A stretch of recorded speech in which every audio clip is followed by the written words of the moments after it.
La mobilisation la plus forte, très rapidement, et tu l'as évoqué, on a une perspective de mobilisation nationale dans notre pays, parce que la CGT l'a souhaité, compte tenu de l'urgence de la situation sur le plan social, le 11 octobre. Alors je discutais avec certains d'entre vous, Alicia ou d'autres, où on voit que dans un certain nombre de groupes, voire même dans l'essentiel des groupes, ce qu'on vit sur le plan social est tout à fait caractéristique des raisons pour lesquelles on entend parler de la crise tous les jours. Le matin, à midi, le soir, on entend beaucoup parler de la crise financière, la crise des banques, la crise des marchés. On n'entend pas parler de la crise du social, de la crise des travailleurs, de la crise du pouvoir d'achat, des bas salaires, de la précarité, des conditions de travail. Alors qu'il y a une relation étroite entre une économie où on ne pense toutes les minutes aux résultats financiers des entreprises, aux résultats financiers des banques, au détriment des travailleurs. C'est ça ce qu'on vit en ce moment.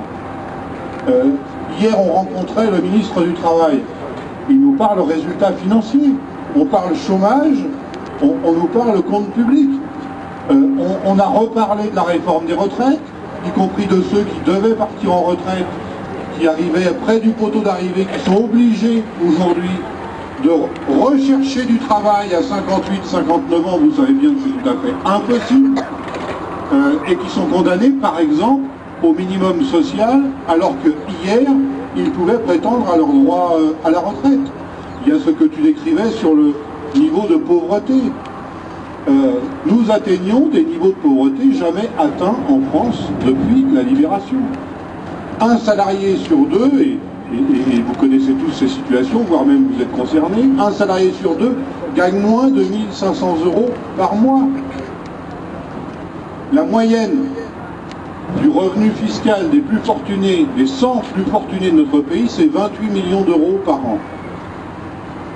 La moyenne pour les salariés qui travaillent en revenu, c'est 22 000 € par an. 28 millions d'un côté, 22 000 de l'autre. Et donc forcément ça renvoie à toutes les difficultés de vie, et ce qui a été décidé par le gouvernement au mois d'août, qui a valu nos protestations, c'est, vous le savez tous, un plan dit d'économie, un plan aussi de prélèvement supplémentaire. On augmente la CSG, on augmente le coût des mutuelles, 1 200 milliard d'euros prélevés sur les salariés, sur leurs cotisations mutuelles. Et à côté de ça, on nous dit, mais on va demander aussi aux plus riches d'apporter une obole, une participation. On donne simplement les chiffres. Les plus fortunés vont être appelés à verser une contribution temporaire, pour 1 ou 2 ans, alors que quand il y a une hausse de la CSG ou de la cotisation mutuelle, elle n'est pas temporaire, elle est permanente.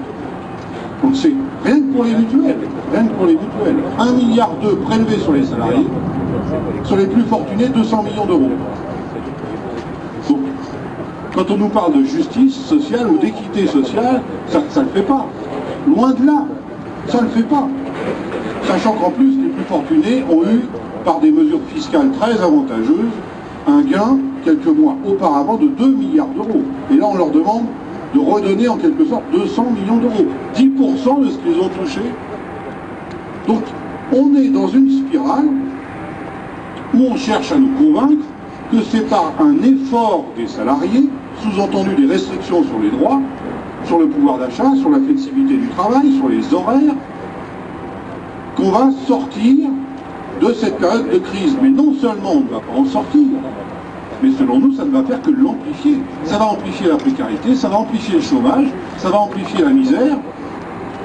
Et on peut constater dans le même temps que c'est au bénéfice de quelques-uns qui, eux, accaparent les richesses produites par les travailleurs au détriment de la masse de ceux qui produisent ces richesses. Donc il est temps qu'avec les salariés dans chacune des entreprises, on définisse ensemble quelles revendications on défend sur le pouvoir d'achat, sur l'amélioration des conditions de travail, comment on responsabilise les grands groupes par rapport à ce qui se fait. Le phénomène de sous-traitance, où on discutait avec les copains à l'instant, est un phénomène récurrent, où on voit des grands groupes avec des résultats financiers confortables se débarrasser des salariés ou des missions qu'ils ont à assumer en le confiant à d'autres entreprises qui ont la possibilité d'utiliser d'autres types de conventions collectives, plus flexibles, avec des salaires plus bas que les personnels qui sont à statut dans les grandes entreprises.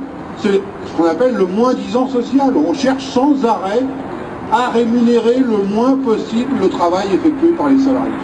Il faut qu'on arrive ensemble à dire ça suffit. Ça suffit. Non seulement c'est pas de nature à résoudre la crise qu'on décrit tous les matins, mais au contraire, c'est de nature à l'amplifier un peu plus.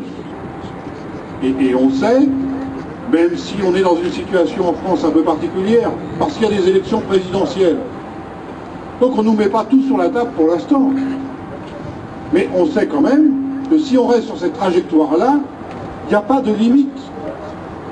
Et le budget de la sécurité sociale et le droit du travail, dans certains pays aujourd'hui, je pense à l'Italie, je pense à nos amis roumains, à nos amis hongrois, le gouvernement prétend remettre à plat tout le code du travail. Nous, on ne l'annonce pas encore tout de suite, mais il faut se dire que si on reste dans cette logique-là, demain, après-demain, il y a fort à parier qu'en France aussi, on nous explique, et on nous a déjà un peu expliqué, que le code du travail est trop rigide, que les procédures de licenciement, c'est trop lourd, que le juridique, c'est trop à l'avantage des salariés, alors que devant les tribunaux, avec les camarades, on l'évoquait, c'est quand même très difficile, très lourd, pour faire valoir ses droits. Tiens, une mesure récente encore du gouvernement, pour aller au prud'homme, c'est une instance assez unique au plan international des prud'hommes. Une instance de justice qui est gratuite pour les salariés. Ça existe dans pratiquement aucun pays. Alors, quand on dit gratuite, c'est pas tout à fait le cas, parce que pour être bien défendu au prud'homme, on sait qu'il vaut mieux avoir une assistance syndicale, et qu'une assistance syndicale, il faut aussi l'assurer, voire la rémunérer. Il faut du temps de militant, il faut des moyens, il faut du matériel. Enfin, disons qu'un salarié assisté, par exemple par la CGT, peut aller au prud'homme pour faire valoir ses droits et la réparation. Le gouvernement vient de décider que dorénavant c'était payant l'accès au prud'homme. 35 €. Alors c'est 35 € aujourd'hui, et on peut se dire, bon, c'est que 35 €. Mais c'est sur le principe, on voit bien que c'est une remise en cause d'une liberté fondamentale, y compris en termes d'égalité à la justice. Pourquoi contraindre un salarié qui veut défendre son droit devant la justice, être condamné quelque part à devoir payer pour faire valoir ses droits? C'est pas ça le principe de la justice dans une république où égalité des citoyens face au droit. Donc tout ça pour dire que oui, il y a une situation qu'on estime non seulement grave, mais sur laquelle on nous oriente non seulement pas vers des solutions viables, mais sur une approche économique et politique qui va ne faire qu'accroître les phénomènes que l'on décrit déjà aujourd'hui: pauvreté, précarité, remise en cause des droits. D'où la proposition qu'a faite la CGT, tu l'as rappelé, aux autres syndicats en disant, en France, il faut qu'on réagisse ensemble. On ne peut pas laisser cette tendance s'affirmer, se prononcer sans réagir. C'est pas possible. Et faisons comme nos amis le font aussi dans d'autres pays. Il y a eu une mobilisation récente en Italie la semaine dernière, en Espagne. Chaque situation nationale a ses spécificités, bien sûr. Et je ne développe pas sur la réalité que vivent nos camarades grecs, où on leur demande aujourd'hui des mesures qui sont socialement et économiquement impraticables. On prête au plan international aujourd'hui de l'argent à la Grèce à des taux de 16% ou 17%. Vous imaginez si vous allez à votre banque pour faire un emprunt, acheter une voiture ou un appartement, et on vous dit on vous prête à 16 ou 17%. Vu l'évolution des salaires aujourd'hui, comment vous faites pour rembourser? Impossible.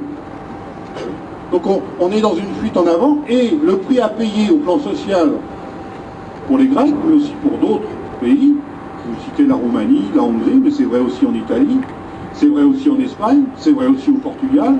Ça donne lieu partout à des réactions syndicales, parce qu'à un moment donné, les travailleurs disent ça suffit, c'est pas possible, on ne peut pas continuer comme ça. Et il faut aussi qu'en France, parce qu'on est aussi confronté à une logique similaire, on réagisse ensemble. Donc nous avons fait cette proposition aux autres syndicats. Un certain nombre, après beaucoup de discussions, il faut en convenir, sont d'accord avec notre diagnostic. Et il y a à 5 syndicats, on s'est mis d'accord donc pour organiser une journée de mobilisation dans tout le pays, le 11